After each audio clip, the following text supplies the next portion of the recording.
You are lying in your bed. The dull whirring of your air conditioner is the only thing separating you from total silence. You know, that particular silence that is so heavy and so thick it's almost the equivalent of a loud noise itself. The kind of silence where you can hear a pin drop 3 rooms away. The kind of silence that fills your ears with the sound of your own heartbeat as your ear presses against your pillow.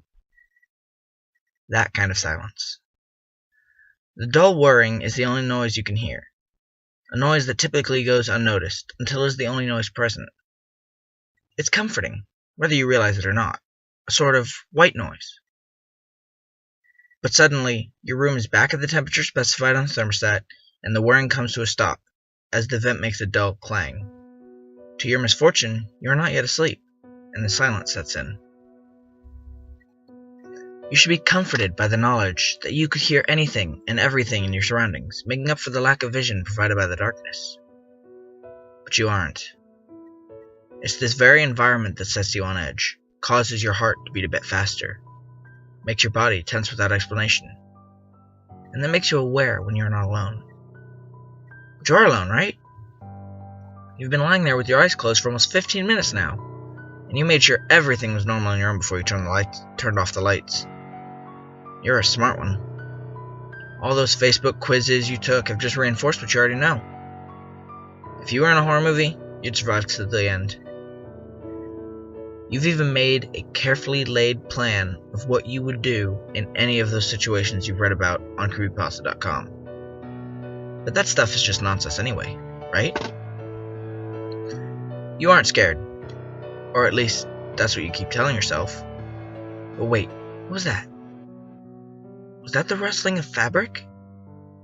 But you didn't shift in your bed, or make any movement. Did you make that noise? No, you couldn't have. You're paralyzed in your bed, stiff with an unease that was not present until these very moments. You must have imagined it. You must have. You roll over to face the wall, out of sight, out of mind. If there's something in the room with you, it will just have to accept the fact that you are much too tired to deal with it at this moment. You're still stricken with uneasiness as you hear rustling again. This time, the rustling is accompanied by a soft thud on the ground. Your heart seizes in your chest. Did you really just hear that? No. You've gotten yourself worked up about nothing. You really should stop playing horror survival games so late at night. It's messing with your brain. You're a rational person. Stop acting so childish and just fall asleep already. You close your eyes tightly, silently hoping sleep would whisk you away soon. You're practically begging for the safety of the non-existent dream world of your own creation. You're running away in a sense, but there's nothing there, right? You're just tired. I know. As your eyes are clenched tightly shut, you become aware that no matter how much you want to, you can no longer move your arms and legs. Come on now. Are you really letting this get to you? What are you, 12 years old? Suck it up and fall asleep already. Now more tense than ever, that unnerving sound echoes across your room again. The rustling of fabric followed by a soft thud on the ground. Unwittingly, you're holding your breath now, eyes shut as tightly as possible. You have a childish urge to pull the blanket over your head, but you're imagining it all. It's all in your head. I thought you were better than this.